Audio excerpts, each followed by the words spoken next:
ओम श्री गणेशाय नमः। ओम नमः शिवाय। हरे कृष्णा।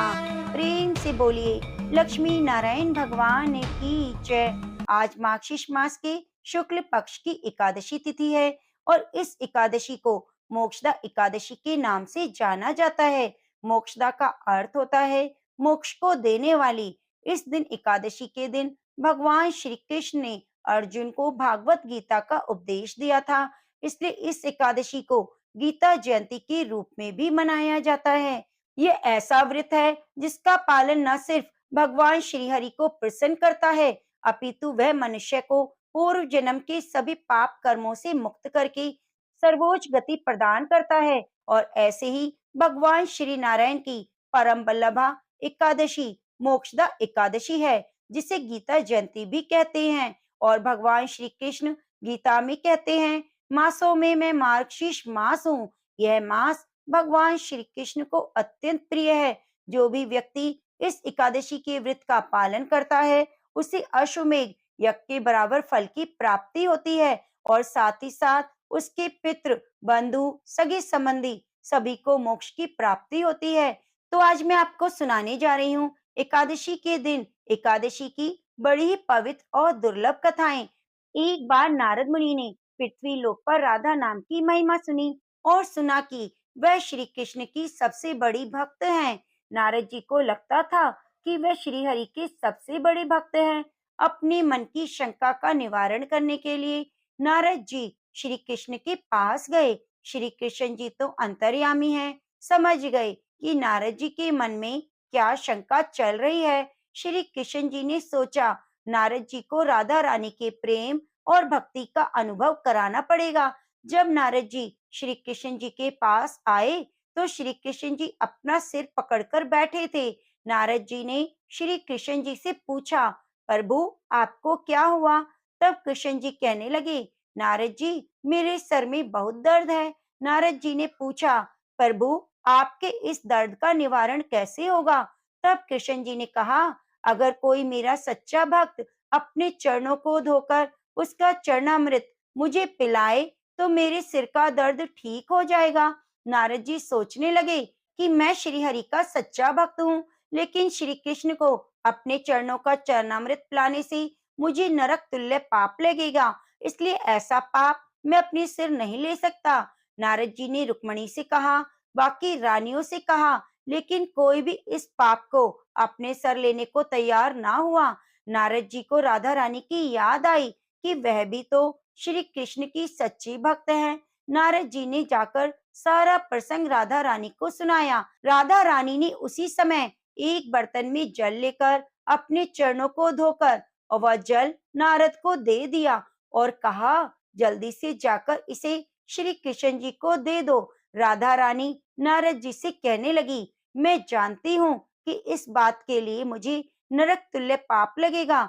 राधा रानी आगे नारद जी से कहती है, श्री कृष्ण के दर्द के निवारण के लिए मैं कोई भी पाप अपने सर पर लेने को तैयार हूँ। नारद जी श्री कृष्ण जी के पास गए तो श्री कृष्ण जी मंद मंद मुस्कुरा रहे थे। अब तक नारद जी समझ गए कि राधा रानी श्री कृष्ण से निश्चल प्रेम करती हैं और उनकी सबसे बड़ी भक्त हैं। श्री कृष्ण जी ने ये सारी लीला मुझे एहसास कराने के लिए रची थी। तो प्रेम से बोलिए राधा रानी सरकार की जय। एक बार भगवान श्री हरि विष्णु माता लक्ष्मी जी के साथ हरिद्वार में घूम रहे थे। माता लक्ष्मी ने देखा सारे मनुष्य गंगा में नहा नहा कर आ रहे हैं और हर हर गंगे कहते जा रहे हैं, परंतु सभी लोग दुखी और परेशान हैं। तब माता लक्ष्मी ने बहुत ही आश्चर्य से भगवान विष्णु से पूछा, स्वामी गंगा में इतनी बार स्नान करने पर भी इनके पाप और दुखों का नाश क्यों नहीं हुआ? क्या गंगा में अवसत्यता नहीं रही? भगवान विष्णु बोले, गंगा में तो वही सामर्थ्य है, परंतु इन लोगों ने पाप नाशनी गंगा में स्नान किया ही नहीं, फिर इन्हें लाभ कैसे मिलेगा? माता लक्ष्मी ने आश्चर्य से कहा कि स्नान कैसे नहीं किया? सभी तो हमारे सामने नहा नहा कर आ रहे हैं, अभी तक तो इनके शरीर का जल भी नहीं सूखा। भगवान विष्णु ने कहा, यह लोग तो केवल जल में डुबकी लगाकर आ रहे हैं, तुम्हें मैं कल इसका रहस्य समझाऊंगा। दूसरे दिन बहुत जोर से बारिश होने लगी। सारी गलियां कीचड़ से भर गई। एक चौड़े रास्ते में बड़ा सा गड्ढा था। चारों ओर कीचड़ भरी हुई थी। भगवान विष्णु ने लीला रची। वे स्वयं एक बूढ़े आदमी का रूप धारण करके उस गड्ढे में जा गिरे। लक्ष्मी जी को उन्होंने समझाकर पास में बिठाया कि देखो, तुम लोगों को सुना सुना कर यूं पुकारती रहो कि मेरे बूढ़े पति अचानक गड्ढे में गिर गए हैं। कोई पुण्य आत्मा इनको आकर बाहर निकाले, इनके प्राणों को बचाए। हम असहाय दंपति की सहायता करें। भगवान विष्णु ने यह भी समझा दिया कि जब कोई व्यक्ति गड्ढे में से मुझे बाहर निकालने को तैयार हो, तब इतना और कह देना कि मेरे पति सर्वथा निष्पाप हैं। इन्हें वही व्यक्ति छुए जो खुद भी निष्पाप हो। यदि आप निष्पाप हैं, तो आप इन्हें हाथ लगाएं, नहीं तो हाथ लगाते ही आप स्वयं भस्म हो जाएंगे। लक्ष्मी जी तथास्तु कहकर गड्ढे के किनारे बैठ गई और आने जाने वालों को सुना सुनाकर भगवान विष्णु की सिखाई हुई बातें कहने लगी। गंगा में नहा नहाकर लोगों के झुंड आ रहे थे। सुंदर युवती को यूं बैठी देखकर कुछ लोगों के मन में तो पाप आया, कुछ लोगों को धर्म का भय हुआ और कुछ लोग कानून से डरे और कुछ लोगों ने तो लक्ष्मी जी को यह कह दिया कि मरने दो इस बुड्ढे को, क्यों इसके लिए रोती हो। और कुछ दयालु चरित्रवान पुरुषों ने उस युवती के पति को बाहर निकालना चाहा, परंतु लक्ष्मी जी के वचन सुनकर वे भी रुक गए। उन्होंने सोचा कि हम गंगा में नहाकर आए हैं तो क्या हुआ, पापी तो हैं, कहीं हम सहायता करते समय भस्म ना हो जाएं। उनके पास कई व्यक्ति आए, परंतु किसी का साहस नहीं हुआ। सैकड़ों आए और सैकड़ों ने पूछा और चले गए। संध्या का समय हो चला। तब भगवान विष्णु ने माता लक्ष्मी से कहा, देखा, आया कोई सच्चे मन से गंगा में नहाने वाला। तब थोड़ी देर बाद एक नवयुवक हाथ में एक लोटा लिए हुए हर हर गंगे कहता हुआ आया। लक्ष्मी जी ने उसे भी वही बात कही। उस युवक का हृदय करुणा से भर आया और उसने भगवान विष्णु को बाहर निकालने की तैयारी की। लक्ष्मी जी ने रोक कर कहा, भाई, यदि तुम सर्वथा निष्पाप हो तो मेरे पति को छूना, नहीं तो तुम भस्म हो जाओगे। उसने उस समय बिना संकोच किए लक्ष्मी जी से कहा, माता, मेरे निष्पाप होने में तुम्हें संदेह क्यों हो रहा है? देखती नहीं, मैं अभी गंगा नहाकर आया हूँ। भला गंगा में नहाने के बाद भी किसी के पाप रहते हैं क्या? मैं अभी तुम्हारे पति को बाहर निकालता हूँ। युवक ने लपक कर बूढ़े आदमी को ऊपर उठा लिया। भगवान विष्णु और माता लक्ष्मी ने उसे अधिकारी समझकर अपने असली रूप के दर्शन दिए। भगवान विष्णु ने माता लक्ष्मी से कहा, इतने सारे लोगों में से केवल एक आदमी ने ही गंगा में स्नान किया। जो व्यक्ति बिना श्रद्धा और विश्वास के केवल दम के लिए गंगा स्नान करते हैं, उन्हें वास्तविक फल प्राप्त नहीं होता। परंतु इसका मतलब यह नहीं कि गंगा स्नान व्यर्थ हो गया है। गंगा स्नान का बहुत पुण्य आज भी है और कल भी था। गंगा आज भी उतनी सामर्थ्यवान है। तो प्रेम से बोलिए, गंगा मैया की जय, लक्ष्मी नारायण भगवान की जय। अब आइए सुनते हैं मोक्षदा एकादशी की पावन कथा। युधिष्ठिर बोले, देव देवेश्वर, मैं पूछता हूँ, मार्गशीर्ष मास के शुक्ल पक्ष में जो एकादशी होती है, उसका क्या नाम है, कौन सी विधि है और उसमें किस देवता का पूजन किया जाता है? हे प्रभु, यथा रूप से मुझे बताइए। श्री कृष्ण ने कहा, हे धर्मराज, मार्गशीर्ष मास के कृष्ण पक्ष में उत्पन्न एकादशी जो होती है, उसका वर्णन मैंने तुम्हारे सामने किया। अब शुक्ल पक्ष की एकादशी का वर्णन करूंगा, जिसके श्रवण मात्र से वाजपेय यज्ञ का फल मिलता है। उसका नाम है मोक्षदा एकादशी, जो सब पापों का अपहरण करने वाली है। राजन, उस दिन यत्न पूर्वक तुलसी की मंजरी तथा धूप दीप आदि से भगवान दामोदर का पूजन करना चाहिए। पूर्वोक्त विधि से दशमी और एकादशी के नियमों का पालन करना चाहिए। मोक्षदा एकादशी बड़े बड़े पातकों का नाश करने वाली है। उस दिन रात्रि में मेरी प्रसन्नता के लिए नृत्य, गीत और स्तुति के द्वारा जागरण करना चाहिए। जिसके पितर पापवश नीच योनि में पड़े हैं, वे इसका पुण्य दान करने से मोक्ष को प्राप्त होते हैं। इसमें तनिक भी संदेह नहीं। पूर्व काल की बात है, वैष्णवों से विभूषित परम रमणीय चंपक नगर में बैखानस नामक राजा रहते थे। वे अपनी प्रजा का पुत्र की भांति पालन करते। इस प्रकार राज्य करते हुए राजा ने एक दिन रात को स्वप्न में अपने पितरों को नीच योनि में पड़ा हुआ देखा। उन सबको इस अवस्था में देखकर राजा के मन में बड़ा विस्मय हुआ और प्रातःकाल ब्राह्मणों से उन्होंने इस स्वप्न का सारा हाल कह सुनाया। राजा बोले, ब्राह्मणों, मैंने अपने पितरों को नरक में गिरा देखा है। वे बारंबार रोते हुए मुझसे कह रहे थे कि तुम हमारे तनुज हो, इसलिए इस नरक समुद्र से हम लोगों का उद्धार करो। द्विजवरों, इस रूप में मुझे पितरों के दर्शन हुए, इससे मुझे चैन नहीं मिलता। क्या करूं, कहाँ जाऊं? मेरा हृदय रुंधा जा रहा है। वह व्रत, वह तप और वह योग जिससे मेरे पूर्वज तत्काल नरक से छुटकारा पा जाएं, बताने की कृपा करी। मुझ बलवान साहसी पुत्र के जीते जी मेरे माता पिता घोर नरक में पड़े हैं, अतः ऐसे पुत्र से क्या लाभ? ब्राह्मण बोले, राजन, यहाँ से निकट ही पर्वत मुनि का महान आश्रम है। वे भूत और भविष्य के ज्ञाता हैं। नृपश्रेष्ठ, आप उन्हीं के पास चले जाइए। ब्राह्मणों की बात सुनकर महाराज शीघ्र ही पर्वत मुनि के आश्रम पर गए। वहां उन मुनि श्रेष्ठ को देखकर उन्होंने दंडवत प्रणाम करके मुनि के चरणों का स्पर्श किया। मुनि ने भी राजा से राज्य की कुशल पूछी। राजा बोले, स्वामिन, आपकी कृपा से मेरे राज्य के सातों अंग सकुशल हैं, किंतु मैंने स्वप्न में देखा है मेरे पितर नरक में पड़े हैं। अतः बताइए, किस पुण्य के प्रभाव से उनका वहां छुटकारा होगा? राजा की यह बात सुनकर मुनि श्रेष्ठ पर्वत एक मुहूर्त तक ध्यान में रहे। इसके बाद वे राजा से बोले, महाराज, माघ शीर्ष मास में शुक्ल पक्ष में जो मोक्षदा एकादशी आती है, तुम उसका व्रत करो, उसका पुण्य पितरों को दो। उस पुण्य के प्रभाव से उनका नरक से उद्धार हो जाएगा। भगवान श्री कृष्ण कहते हैं, युधिष्ठिर, मुनि की यह बात सुनकर राजा पुनः घर लौट आए और जब उत्तम मार्गशीर्ष मास का महीना आया तो राजा ने मुनि की कथा अनुसार व्रत किया और उसका पुण्य पितरों को समर्पित कर दिया।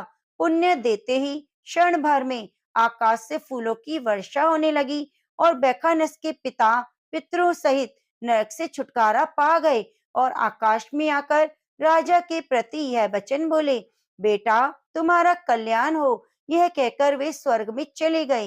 राजन, इस प्रकार जो कल्याण में मोक्षदा एकादशी का व्रत करता है, उसके सभी पाप नष्ट हो जाते हैं और मरने के बाद वह मोक्ष को प्राप्त कर लेता है। ये मोक्ष देने वाली मोक्षदा एकादशी मनुष्यों के लिए चिंतामणि के समान सभी कामनाओं को पूरी करने वाली है। इस माध्यम के पढ़ने और सुनने से वाजपेयी यज्ञ का फल मिलता है। तो प्रेम से बोलिए, लक्ष्मी नारायण भगवान की जय। अब आइए सुनते हैं एकादशी माता की कथा। इस कथा को सुनने से ही हमारा व्रत पूर्ण माना जाता है। एक बार एक बूढ़ी माँ ने एकादशी का उपवास रखा। बड़ी ही भक्ति भाव से एकादशी माता की पूजा किया करती थी। वो बूढ़ी हो चुकी थी। उन्हें वृद्ध अवस्था में कोई भी वस्तु नहीं चाहिए थी जो एकादशी का उपवास रखती, क्योंकि एकादशी का उपवास रखने से तो श्री हरि की कृपा से सब कुछ मिल जाता है। वह बूढ़ी माँ तो अपने बच्चों के लिए, अपने परिवार के लिए, सुख सुविधा के लिए इस कठिन व्रत को रखती थी। वे दिन भर तो बड़ा कठिन व्रत करती और अपनी प्यास को किसी तरह से रोकी रही, क्योंकि एकादशी के व्रत में जल की एक बूंद भी ग्रहण नहीं करती थी। द्वादशी को ही जल पीकर अपने व्रत का पारण किया करती थी। दिन भर उन्होंने किसी भी प्रकार अपने मन को संयमित रखा। पूजा पाठ की, व्रत की कथा को पढ़ती सुनती रही। फिर पंडित जी को मिट्टी के एक पात्र में भरकर पानी और मौसमी फल दान दिए। दोना भरकर शक्कर भी वितरित की। उन्हें गर्मी के कारण बड़ी बेचैनी हो रही थी। एक तो निराहार और निर्जल रहकर उपवास रखा था और उनको प्यास भी अधिक सता रही थी। इस कारण उन्होंने सोचा, चलो पानी में बैठूं, इससे शायद थोड़ी शांति मिले। ऐसा सोचकर वह पानी में बैठी रही। पानी में बार बार कुल्ला करती रही, हाथ मुंह धोती रही। तब कहीं जाकर उन्हें थोड़ा चैन मिला। एक तो तेज धूप पड़ रही थी, इस कारण बार बार बूढ़ी माँ का मुंह सूखा जा रहा था। बूढ़ी माँ बड़ी बेचैन हो रही थी। एक तो बुढ़ापा, दूसरी भयंकर गर्मी। बुढ़ापे की स्थिति तो कुछ ऐसी ही होती है, बड़ी मुश्किल से धीरज बन पाता है। अब किसी प्रकार पूरा दिन कट गया। अब बूढ़ी माँ के सामने पहाड़ से लंबी रात थी, जिसका कट पाना बड़ा मुश्किल दिखाई दे रहा था। चारपाई पर पड़ी हुई माँ को किसी भी प्रकार की शांति नहीं मिल रही थी। बार बार प्यास के मारे गला सूख रहा था। हर प्रकार से बेचैन होकर करवटें बदलती रही। कई बार उठकर घर के बाहर जाती, फिर अंदर आती। न उन्हें घर में शांति थी, न बाहर ही मिल रही थी। वे एकादशी माता को याद कर रही थी और मन में ध्यान कर रही थी। हे माता, आज मेरी लाज रखिएगा। आप मुझे शक्ति दीजिए ताकि मैं भली भांति आपका व्रत रख सकूं। यह पहाड़ सी रात चैन से बीत जाए। प्यास के कारण बूढ़ी माँ की बेचैनी तो बढ़ रही थी। उन्होंने धैर्य रखने का बहुत प्रयास किया, लेकिन आखिरकार उनकी सहनशीलता टूट पड़ी। घबराकर प्यास के मारे एकदम चिल्ला पड़ी, बचाओ बचाओ। बूढ़ी माँ का चिल्लाना सुनकर उसके परिवार के सभी सदस्य आसपास इकट्ठा हो गए। बूढ़ी माँ की चारपाई के आसपास पहुंच गए। अम्मा जी, क्या हुआ? आप क्यों चिल्ला रही हैं? जब आपसे व्रत नहीं रखा जाता तो आपने इतना कठिन व्रत क्यों किया? अम्मा जी, अगर शरीर में ताकत है तभी भक्ति हो पाएगी। और पानी पी लीजिए। बूढ़ी माँ अपने परिवारजनों से बोली, मेरे तो प्यास के मारे प्राण निकले जा रहे हैं। जरा जल्दी से मेरी छाती पर ठंडे पानी का घड़ा रख दो। अब दो नातियों ने दौड़कर दादी की छाती पर ठंडे पानी का बर्तन रख दिया। तब कहीं जाकर थोड़ा बहुत सुकून मिला। जब सुकून मिला तो थोड़ी देर के लिए उन्होंने अपनी आंखें बंद कर ली। इधर एकादशी माता सोचने लगी, तो बूढ़ी माँ है, लेकिन बड़े नियम से मेरा व्रत रखती है। चलो चलकर इसकी परीक्षा लेनी चाहिए। ऐसा विचार कर एकादशी माता आधी रात को मुर्गा बनकर कुकड़ों को करने लगी। मुर्गे की टेर सुनकर बूढ़ी माँ जल्दी से उठी। बाहर जाकर आसमान देखा, लेकिन आसमान में तो कहीं भी उन्हें सुबह का तारा दिखाई नहीं दिया। अब सोचने लगी, फिर ये मुर्गा क्यों और कैसे बोल गया? एक तो उन्हें प्यास लग रही थी, थोड़ा बहुत उनका मन भी परिश्रम करने लगा। आखिरकार उन्होंने दृढ़ निश्चय किया, अब तो मैं इस व्रत को पूरा करके ही छोड़ूंगी, फिर चाहे व्रत पूरा होने तक मेरे प्राण ही क्यों ना निकल जाए। मन में ऐसा पक्का निश्चय करके वह वापस चारपाई पर आकर लेट गई।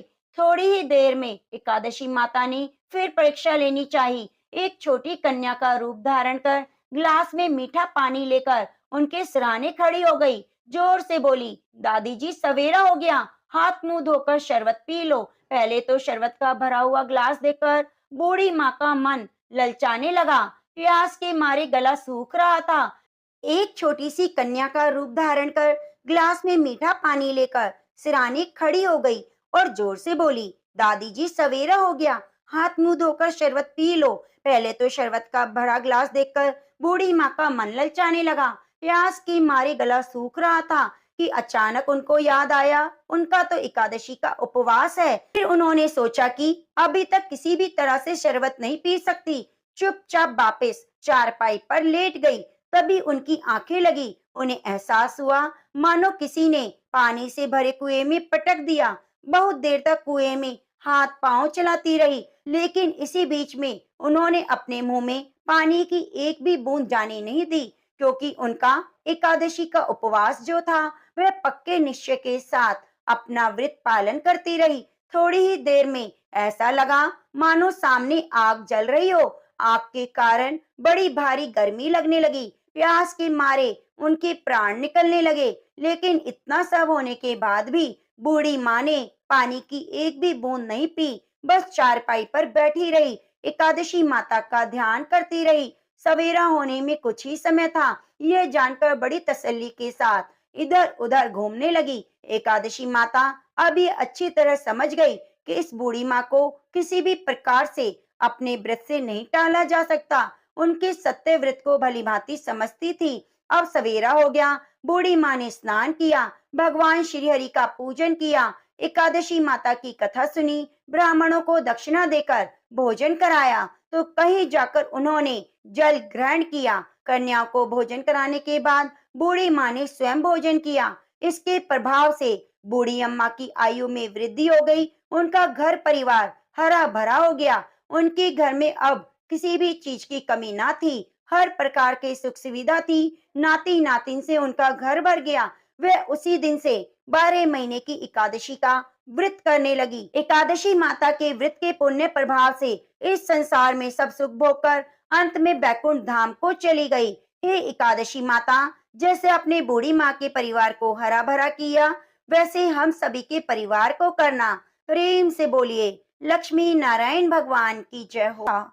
अब आइए सुनते हैं तुलसी विवाह से जुड़ी हुई शिव पुराण की कथा। शिव पुराण के अनुसार शंखासुर नामक राक्षस था। शंखासुर ने तीनों लोकों में उत्पात मचाया हुआ था। तभी सभी देवताओं के आग्रह करने पर भगवान विष्णु ने उस राक्षस से युद्ध किया और यह युद्ध कई वर्षों तक चला। युद्ध में वह असुर मारा गया। इसके बाद भगवान विष्णु विश्राम करने चले गए। कार्तिक शुक्ल एकादशी के दिन भगवान विष्णु की निद्रा टूटी और सभी देवताओं ने भगवान विष्णु की पूजा की थी। शिव महापुराण के अनुसार पौराणिक समय में राजा दंभ हुआ करता था। वह बहुत बड़ा विष्णु भक्त था। कई सालों तक उसके यहाँ संतान नहीं होने के कारण उसने शुक्राचार्य को अपना गुरु बनाकर उनसे कृष्ण मंत्र प्राप्त किया। यह मंत्र प्राप्त करके उसने पुष्कर सरोवर में घोर तपस्या की। भगवान विष्णु उसकी तपस्या से प्रसन्न हुए और संतान प्राप्ति का वरदान दे दिया। भगवान विष्णु के वरदान से राजा दंभ के यहाँ एक पुत्र ने जन्म लिया। इस पुत्र का नाम शंखचूड़ रखा गया। बड़ा होकर शंखचूड़ ने ब्रह्मा जी को प्रसन्न करने के लिए पुष्कर में घोर तपस्या की। उसकी तपस्या से प्रसन्न होकर ब्रह्मा जी ने उसे वरदान मांगने को कहा। तब शंखचूड़ ने वरदान मांगा कि वह हमेशा अजर अमर रहे, कोई भी देवता उसे मार ना पाए। ब्रह्मा जी ने उसे वरदान दे दिया और कहा कि वह बद्री वन में जाकर धर्मध्वज की पुत्री तुलसी जो तप कर रही है उससे विवाह कर ले। तो शंखचूड़ ने वैसा ही किया। तुलसी के साथ विवाह के बाद सुख पूर्वक रहने लगा। उसने अपने बल से देवताओं, असुरों, दानवों, राक्षसों, गंधर्वों, नागों, किन्नरों, मनुष्यों और त्रिलोकी के सभी प्राणियों पर विजय प्राप्त कर ली। वह भगवान श्री कृष्ण का परम भक्त था। शंखचूड़ के अत्याचारों से सभी देवता परेशान होकर ब्रह्मा जी के पास गए और ब्रह्मा जी उन्हें विष्णु जी के पास ले गए। भगवान विष्णु ने कहा, शंखचूड़ की मृत्यु भगवान शिव के त्रिशूल से ही होगी, अतः आप उनके पास जाइए। भगवान शिव ने चित्ररथ नामक गण को अपना दूत बनाकर शंखचूड़ के पास भेजा। चित्ररथ ने शंखचूड़ को समझाया कि वह देवताओं को उनका राज्य लौटा दे, परंतु शंखचूड़ ने मना कर दिया और कहा कि वह महेश्वर से युद्ध करना चाहता है। भगवान शिव को जब बात पता चली तो युद्ध के लिए अपनी सेना लेकर निकल पड़े। इस तरह देवता और दानवों में घमासान युद्ध हुआ, परंतु ब्रह्मा जी के वरदान के कारण शंखचूड़ को देवता नहीं हरा पाए। भगवान शिव ने शंखचूड़ का वध करने के लिए जैसे ही अपना त्रिशूल उठाया, तभी आकाशवाणी हुई कि जब तक शंखचूड़ के हाथ में श्री हरि का कवच है और इसकी पत्नी का सतीत्व अखंडित है, तब तक इसका वध असंभव है। आकाशवाणी सुनकर भगवान विष्णु वृद्ध ब्राह्मण का रूप धारण कर शंखचूड़ के पास गए और उससे श्री हरि कवच दान में मांग लिया। शंखचूड़ ने कवच बिना किसी संकोच के दान दे दिया। इसके बाद भगवान विष्णु शंखचूड़ का रूप धारण कर तुलसी के पास गए। शंखचूड़ रूपी भगवान विष्णु ने तुलसी के महल में द्वार पर जाकर अपनी विजय होने की सूचना दी। यह सुनकर तुलसी बहुत प्रसन्न हुई और पति रूप में आए भगवान का पूजन किया, भ्रमण किया। ऐसा करते ही तुलसी का सतीत्व खंडित हो गया। भगवान शिव ने युद्ध में त्रिशूल से शंखचूड़ का वध कर दिया। तब तुलसी को पता चला कि वे उनके पति नहीं हैं, बल्कि भगवान विष्णु हैं। क्रोध में आकर तुलसी ने कहा, आपने छल पूर्वक मेरा धर्म नष्ट किया तो मेरे पति को मार डाला, अतः मैं आपको श्राप देती हूँ, आप पाषाण होकर धरती पर रहें। तब भगवान विष्णु ने कहा, देवी, तुमने मेरे लिए भारतवर्ष में रहकर बहुत दिनों तक तपस्या की। तुम्हारा यह शरीर नदी रूप में बदलकर गंडकी नामक नदी के रूप में प्रसिद्ध होगा। तुम पुष्पों में श्रेष्ठ तुलसी का वृक्ष बन जाओगी और सदा मेरे साथ रहोगी। तुम्हारे श्राप को सत्य करने के लिए मैं पाषाण शालिग्राम बनकर रहूंगा कि नदी के तट पर मेरा वास होगा। मनुष्य की कोई भी मनोकामना हो वह पूर्ण हो जाती है। बहुत समय पहले की बात है। यमुना पार एक गांव में दो औरतें रहा करती थी। एक का नाम गंगा था, दूसरी का नाम माया। गंगा और माया दोनों रोज यमुना पार नाव में बैठकर वृंदावन आती और वहां घूम घूम कर सब्जी बेचा करती। गंगा और माया रोज इसी तरह से सुबह से शाम तक सब्जियां बेचा करती। जब उनकी सारी सब्जी बिक जाती तो दोनों यमुना के किनारे बैठ जाती और अपने घर से लाए हुए भोजन को बड़े ही प्रेम पूर्वक खाने लगती। वो अपने घर से भोजन के लिए रोटी मक्खन लाती, यमुना के किनारे पेड़ की छांव में बैठकर बड़े ही प्यार से खाती। फिर नाव में बैठकर यमुना पार करके अपने गांव चली जाती। वे दोनों वृंदावन के यमुना पार की थी, फिर भी दोनों भगवान कृष्ण को नहीं जानती थी और ना ही जानती थी कि भक्ति क्या होती है। वह तो केवल सब्जी बेचकर गुजारा करना और अपना पेट भरना जानती थी। एक दिन गंगा और माया सब्जी बेचने वृंदावन आई और आज उनकी सब्जी जल्दी बिक गई। तो दोनों एक दूसरे से कहने लगी, बहन आज तो हमारी सब्जी जल्दी बिक गई है। काफी दिनों से यह पहली बार हुआ कि इतनी जल्दी सब्जी बिक गई। गंगा कहने लगी, माया अब तुम बताओ कि हम क्या करें, इतनी जल्दी घर जाकर क्या करेंगे। तो माया कहने लगी, बहन देखो सामने मंदिर है, उसमें कथा हो रही है। तो सुनकर गंगा कहने लगी, बहन कथा क्या होती है। माया कहती है, अरे बहन यह तो मुझे भी नहीं पता कि कथा क्या होती है, पर सब लोग कहते हैं कि कथा होती है। आज हम कथा सुनने जा रहे हैं, कथा सुनकर आ रहे हैं। तो चलो आज हम भी कथा सुन लेते हैं कि कथा क्या होती है। गंगा और माया दोनों मंदिर में कथा सुनने चली गईं। वहां जाकर भक्तों के बीच में बैठकर कथा सुनने लगी। कथा में गुरुजी बड़े ही प्रेम भाव से भगवान की चर्चा सुना रहे थे कि भक्तों, जिसने भगवान से प्रेम नहीं किया उसका जीवन बेकार है। जिसका प्रेम श्री कृष्ण के चरणों में नहीं हुआ उसका जीवन बेकार है। भगवान को प्राप्त करना ही मनुष्य जीवन का लक्ष्य है। यह मनुष्य जीवन सिर्फ हमें भगवान प्राप्ति के लिए मिलता है, पर मनुष्य इन सब बातों को भूल गया। इस जगत में आने का उद्देश्य क्या है? सारे मनुष्य संसार में पैसा इकट्ठा करने में लगे हैं।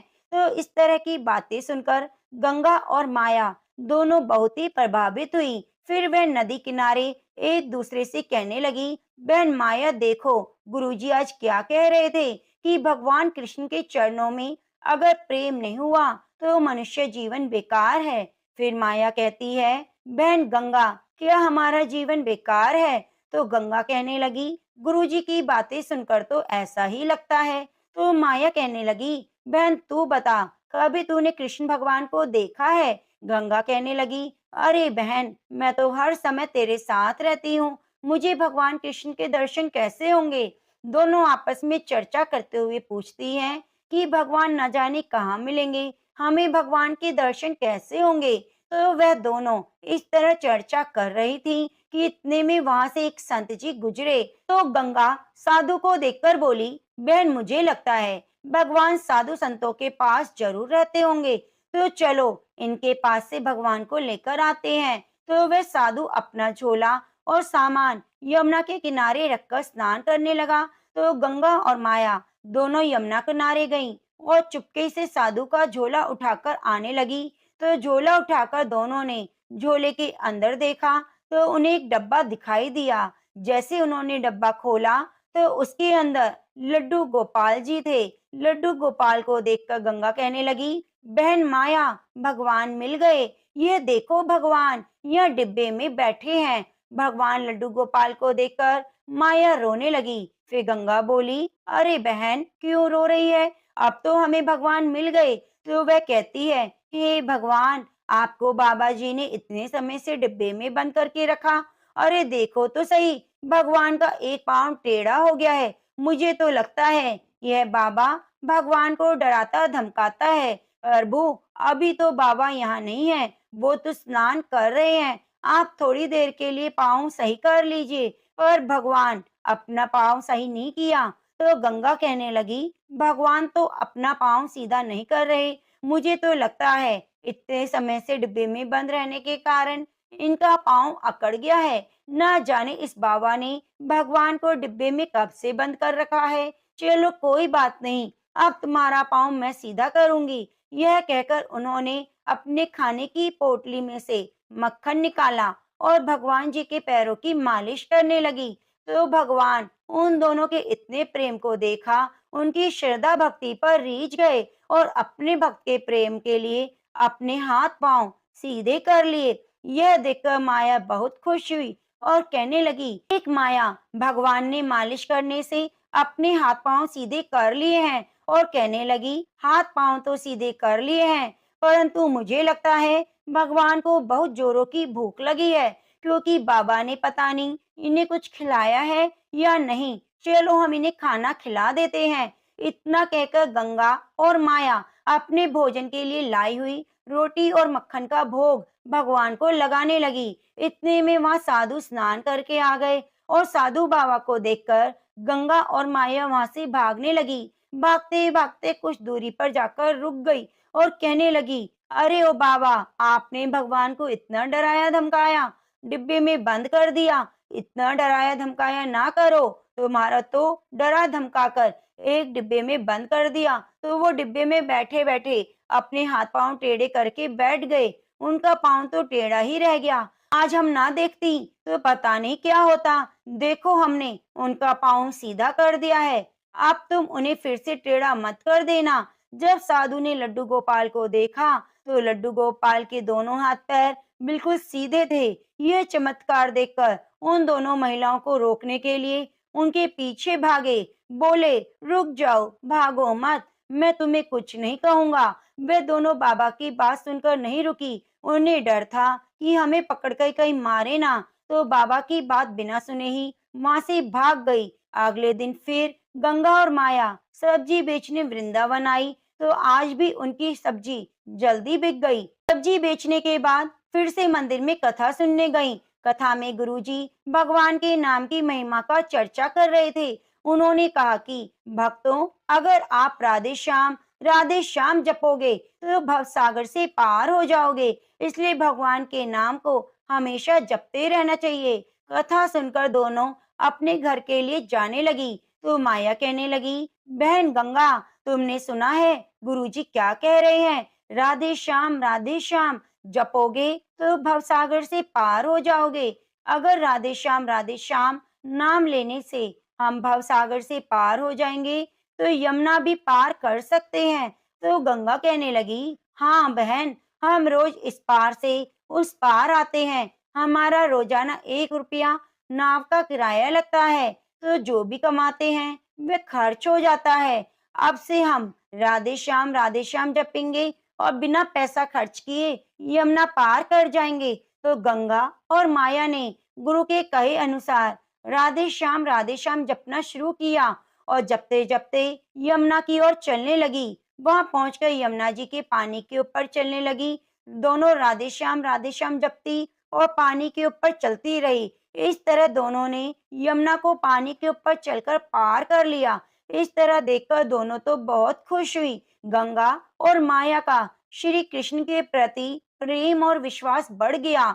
अब वे दोनों कृष्ण जी की भक्ति करने लगी। एक दिन गंगा ने कहा, बहन माया, हमने गुरु जी के कहने पर कृष्ण जी की भक्ति पाई है और गुरु जी के कहते हुए हमने नाम जपते हुए यमुना को भी पैदल पार किया। ऐसा करने से हमारे बहुत सारे पैसे बच गए। तो क्यों ना बहन, हम गुरु जी को घर बुलाएं और उन्हें अच्छा सा भोजन कराएं। तो माया कहने लगी, ठीक है, तुम जाकर गुरुजी को ले आओ, मैं यह भोजन तैयार करती हूँ। तो गंगा गुरुजी को लाने के लिए मंदिर में चली गई। वहां जाकर बोली कि गुरुजी, हम चाहते हैं आप अपने चरण हमारी कुटिया में रखो। हम आपको भोजन कराकर कुछ दान दक्षिणा देना चाहते हैं। तो गंगा की बात सुनकर गुरुजी ने कहा, ठीक है बेटा, मैं तुम्हारे साथ तुम्हारी कुटिया में चलने को तैयार हूँ। तो गंगा गुरुजी को लेकर मंदिर से आने लगी। गुरुजी को लेकर यमुना तट पर आई तो गुरुजी ने देखा वहाँ कोई नाव नहीं थी। तो सोचने लगे कि यहाँ पर तो कोई नाव नहीं, यह मुझे कैसे पार कराएगी। तो गुरुजी ने गंगा से पूछा, बेटी तुम यमुना कैसे पार करोगी? यहाँ पर तो कोई नाव नहीं दिखाई दे रही।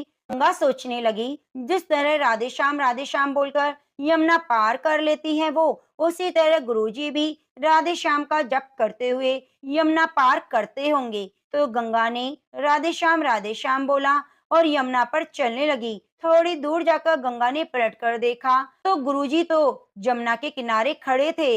देखकर कहने लगी, गुरुजी आप किनारे पर क्यों खड़े हो? गुरुजी ने सोचा कि जहाँ वह चल रही है शायद वहाँ पानी कम हो, इसलिए पानी में जा रही है। मैं भी इसी तरह से चला जाता हूँ। तो जैसे ही गुरुजी ने अपना पाँव पानी पर बढ़ाया तो उनकी कमर तक पानी आ गया। पानी में डूबने लगे।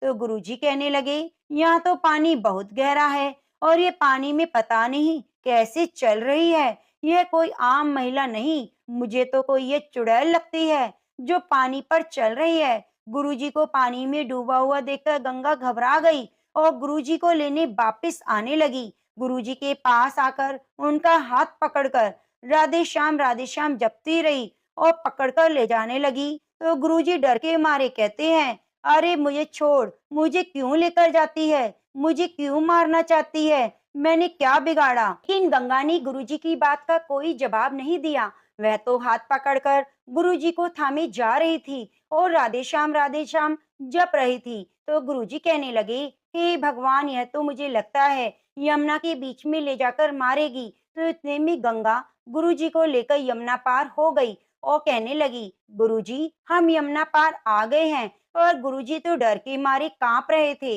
फिर गंगा बोली, गुरुजी क्या बात है, आप मुझसे इतना क्यों डर रहे हो?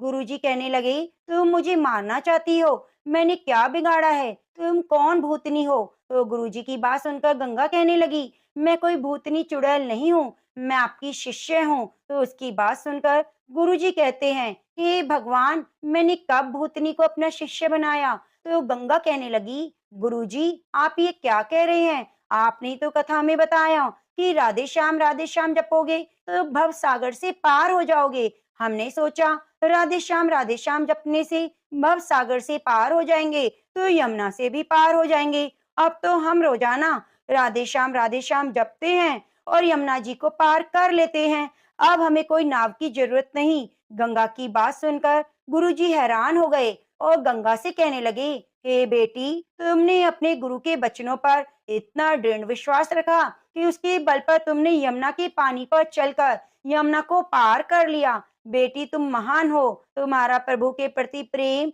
और विश्वास है। प्रेम से बोलिए तुलसी शालिग्राम भगवान की जय। एक कन्या थी, जब वह थोड़ी बड़ी हुई उसको समझ आने लगा, तब से वह तुलसी माता की पूजा करने लगी। उसके प्रतिदिन का नियम था कि तुलसी माता जी की पूजा करने के बाद ही खाना खाती। जब वह कन्या शादी के लायक हुई तब उसके माता पिता ने उसकी शादी करवा दी।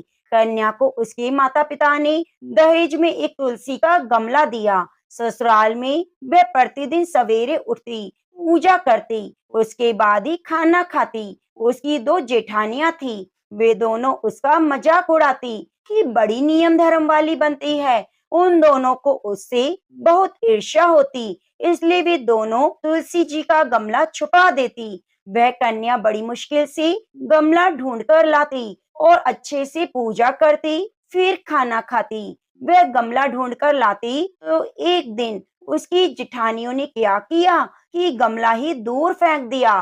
कन्या ने खूब ढूंढा पर उसे गमला नहीं मिला। वह बहुत परेशान हुई। उस दिन तो खाने में उसने कुछ भी नहीं खाया, क्योंकि उसका नियम था कि जब तक वह तुलसी माता की पूजा नहीं करेगी वह कुछ नहीं खाएगी। उस कन्या की सच्ची भक्ति देखकर तुलसी माता उससे बहुत प्रसन्न हो गई और कमरे में तुलसी माता का गमला प्रकट हो गया। अगले दिन सुबह जब उठी तो क्या देखती है, उसकी खाट के चारों कोनों पर तुलसी माता का गमला आ गया है। यह देखकर वह बहुत प्रसन्न हो गई। अब मेरी तुलसी माता को कोई चुरा नहीं सकेगा। पूजन करने के लिए भी कहीं जाना नहीं पड़ेगा। कोई मेरी तुलसी माता को फेंकेगा भी नहीं। वह तो जल्दी से उठकर स्नान करती और तुलसी माता का पूजन कर लेती। जब वह खाना खाने बैठी तो उसकी जिठानियां मजाक करने लगी। लो, देवरानी जी का नियम धर्म पूरा हो गया। उससे पूछती है, तुलसी जी की पूजा कर ली क्या? देवरानी बोली, हाँ कर ली। जेठानिया बोली, कहाँ से करी? गमला तो फेंक दिया। देवरानी कहती है, देख लो मेरे कमरे में खाट पर तुलसा जी लगी है। जेठानिया बहुत शर्मिंदा हुई और बोली कि देवरानी, तेरी भक्ति सच्ची है, हमने तुझे बहुत परेशान किया, हमें माफ कर दो। देवरानी उन्हें माफ कर देती है। हम भी तुलसी माता से प्रार्थना करते हैं, हे तुलसी माता, जैसी कृपा आपने देवरानी पर करी वैसे सभी पर करना। तो प्रेम से बोलिए, तुलसी माता की जय।